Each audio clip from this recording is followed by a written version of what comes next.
Hello students, welcome back to my channel के commerce classes.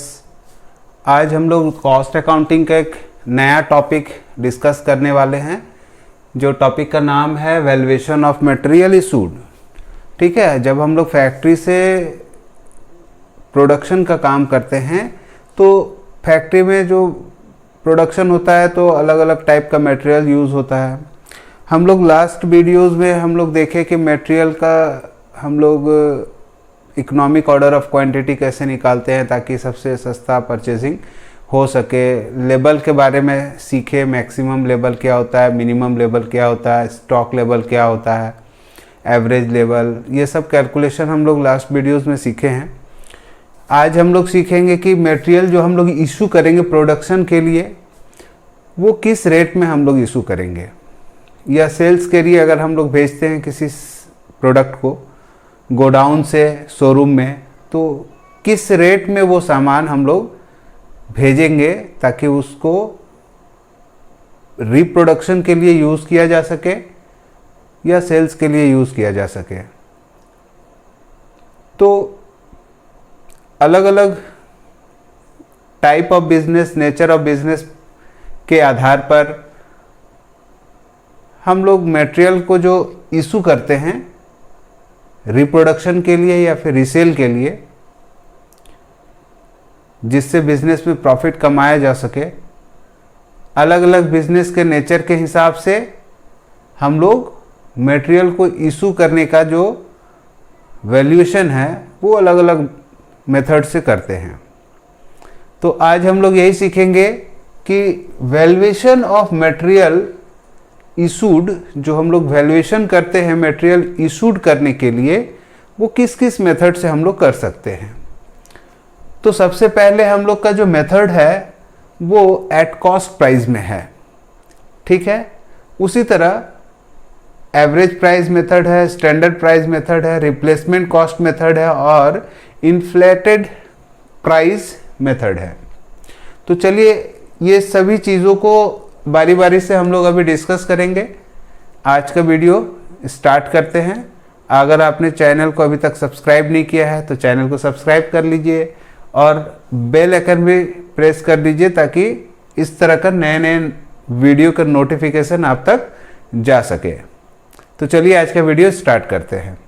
जब हम लोग फैक्ट्री से कोई सामान बनाते हैं और फैक्ट्री में जब सामान बनता है तो रॉ मटेरियल का ज़रूरत पड़ता है। तो रॉ मटेरियल तो हम लोग फैक्ट्री में नहीं रखते, उसके लिए अलग गोडाउन होता है। तो गोडाउन से हम लोग को मटेरियल सप्लाई किया जाता है कहाँ? फैक्ट्री में, और फैक्ट्री में फिर प्रोडक्शन का काम होता है। तो जब हम लोग का प्रोडक्शन का काम स्टार्ट होता है उससे पहले जो फैक्ट्री मैनेजर है वो एक रिक्विजिशन लेटर लिखता है गोडाउन कीपर के नाम से, और उसमें पूरा डिस्क्रिप्शन दिया जाता है कि कौन कौन सा मटेरियल, कितना यूनिट उसको ज़रूरत है प्रोडक्शन करने के लिए। ये रिक्विजिशन लेटर जब पहुंचता है गोडाउन कीपर के पास तो गोडाउन कीपर उस रिक्विजिशन लेटर को अपने पास रख लेता है और उसमें लिखा हुआ सामान को प्रोडक्शन डिपार्टमेंट तक पहुंचा देता है या फिर दे देता है, और फिर प्रोडक्शन डिपार्टमेंट में वो सारा मटेरियल का इस्तेमाल करके फिर इस प्रोडक्ट को बनाया जाता है। तो इस काम को करने के लिए जो हम लोग परचेस करते हैं मटेरियल और गोडाउन में रखते हैं, तो परचेस जब होता है तो हर दिन या हर परचेज में जो मटेरियल का रेट होता है वो डिफरेंट टाइप ऑफ रेट्स हो सकते हैं, क्योंकि बाजार में रोज प्रोडक्ट्स का प्राइस अप एंड डाउन होता रहता है। तो अगर हम लोग इसको फैक्ट्री में जब भेजेंगे और उसमें कुछ रेट तो आपको डिफाइन करना पड़ेगा ताकि कॉस्टिंग डिपार्टमेंट उसका कॉस्ट निकाल सके कि एक प्रोडक्ट को कितना में हम लोग बना पाए हैं। तो जिसके लिए मटेरियल का कॉस्ट बहुत ही इम्पॉर्टेंट रोल प्ले करता है। तो हम लोग को कुछ मेथड्स हैं जिसको फॉलो करके हम लोग मटेरियल का वैल्यूएशन कर सकते हैं इशू करने के टाइम। तो चलिए सबसे पहले, ऐसे तो 5 मेथड है, तो फर्स्ट मेथड है आपका एट कॉस्ट प्राइस मेथड। ये मेथड है एट कॉस्ट प्राइस मेथड। ये सबसे पॉपुलर मेथड है। इसी मेथड से बहुत सारे स्टॉक्स का मेंटेनेंस किया जा सकता है या करते भी हैं लोग। तो इस मेथड में हम लोग 6 मेथड पढ़ते हैं, ठीक है। और फैक्ट्री में मटेरियल को इशू करने के टाइम जो मटेरियल का वैल्यूएशन होता है, तो इसमें से कोई भी मेथड हम लोग इस्तेमाल कर सकते हैं according to nature of the business और according to nature of the product. Okay, कुछ प्रोडक्ट क्या होता है, ड्यूरेबल होता है, जो कि ज़्यादा दिन तक रहते हैं, तो वहाँ पर मेथड कुछ अलग हो सकते हैं। कुछ प्रोडक्ट्स में क्या होता है, ड्यूरेबिलिटी कम होता है, मतलब वो प्रोडक्ट ज़्यादा दिन तक नहीं लास्टिंग करता है, तो जल्दी ख़त्म होने वाला सामान होता है, जल्दी ख़राब होने वाला सामान होता है। तो वहाँ पर हम लोग कुछ अलग मेथड से मटेरियल का वैल्यूएशन कर सकते हैं। तो यहाँ एट कॉस्ट प्राइस में सबसे पहला है रियल कॉस्ट मेथड।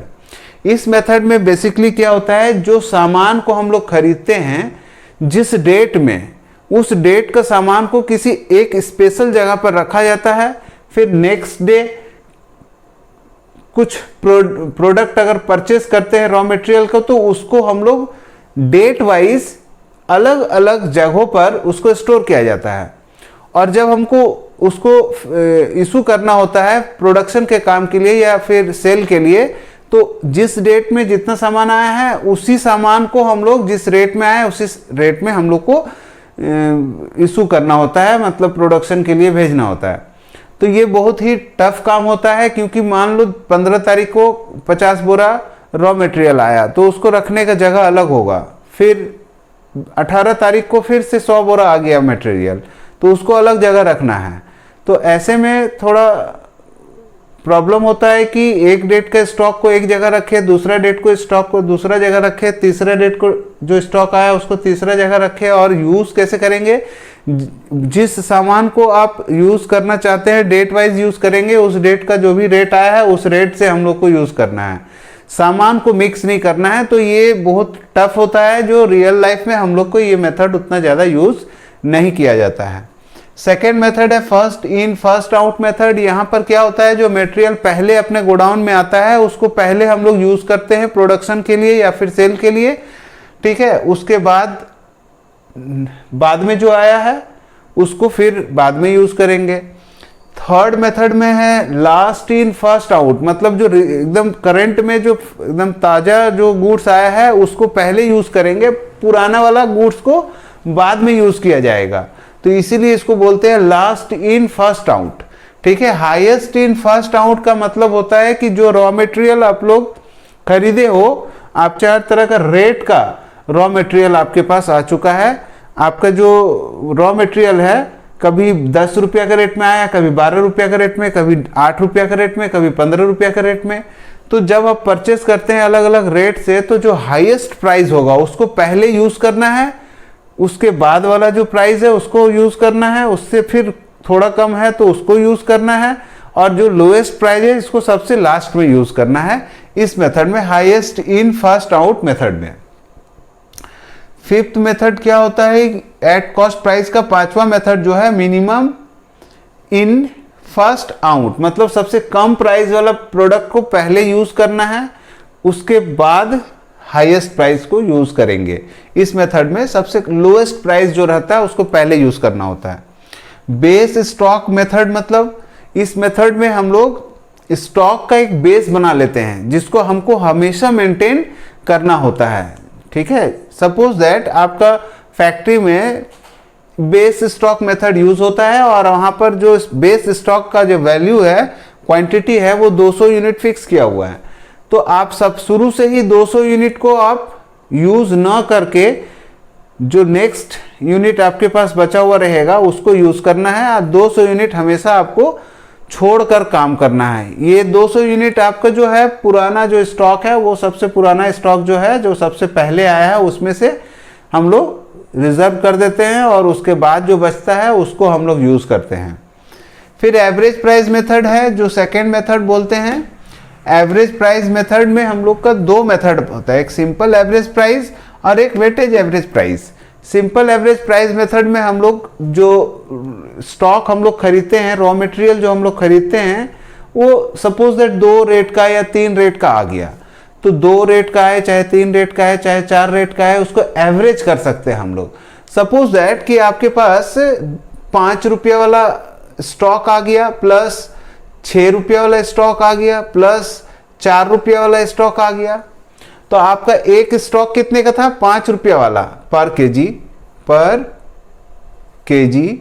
6 रुपये वाला आ गया, 4 रुपये वाला कितना कितना रेट? 3 ठो हो गया ना, एक रेट का माल नहीं आया, 3 रेट का माल आ गया। तीनों को जोड़ेंगे और 3 से डिवाइड देंगे तो ये हो जाएगा क्या? Simple average price method.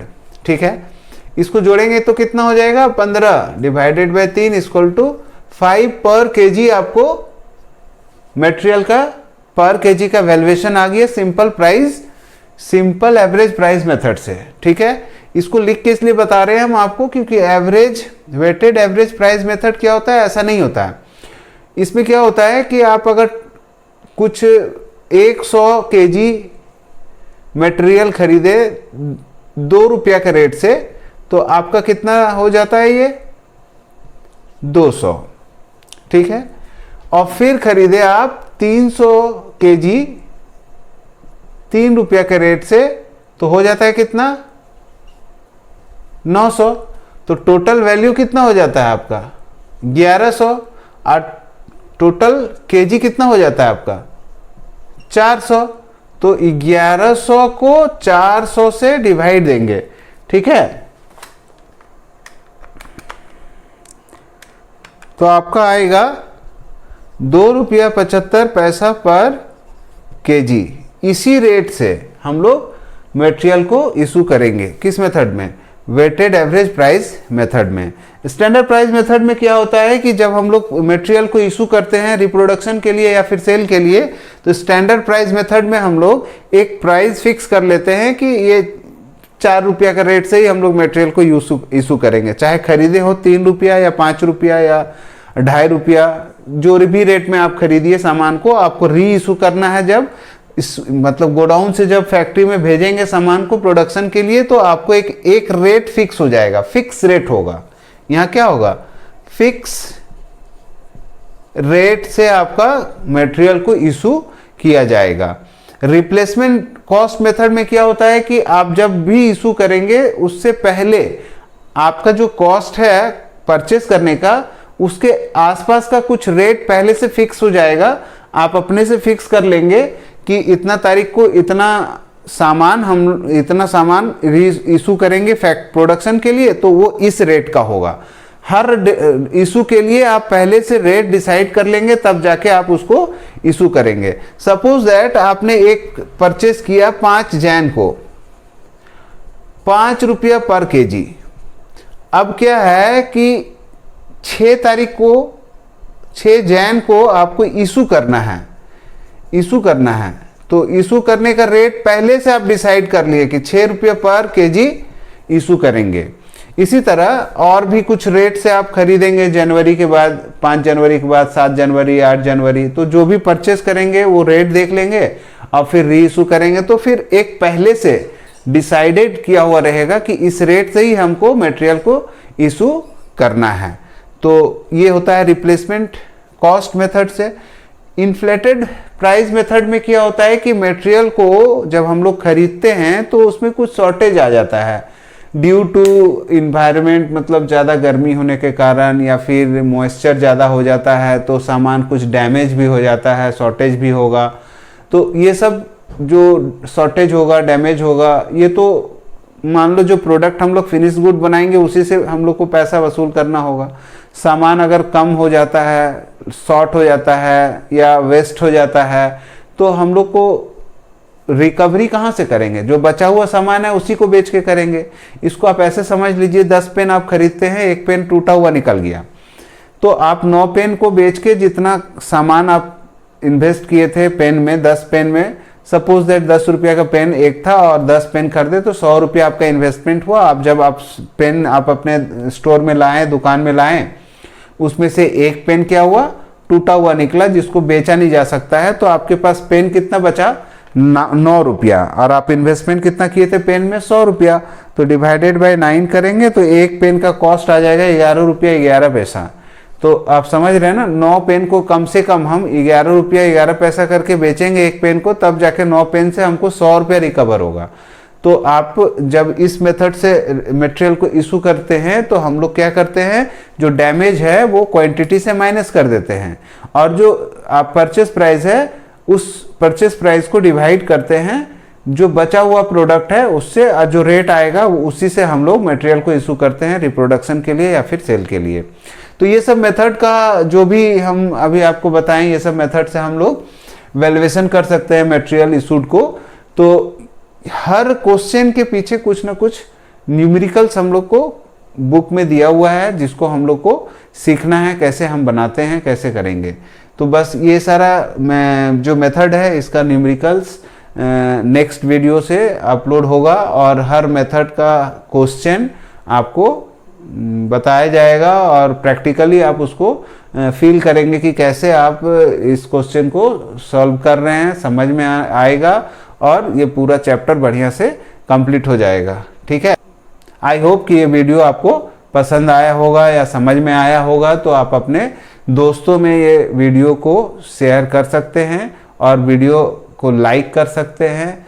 But बहुत ही इम्पोर्टेंट बात है कि अगर आप चैनल में नए हैं, चैनल को सब्सक्राइब नहीं किए हैं, तो आप चैनल को सब्सक्राइब कर ले और बेल आइकन को भी प्रेस कर ले और ऑल को एक्टिवेट कर दे, ताकि आपको इस तरह का इंफॉर्मेटिव वीडियो आपको सबसे पहले नोटिफाइड कर सके और नोटिफिकेशन मिल सके।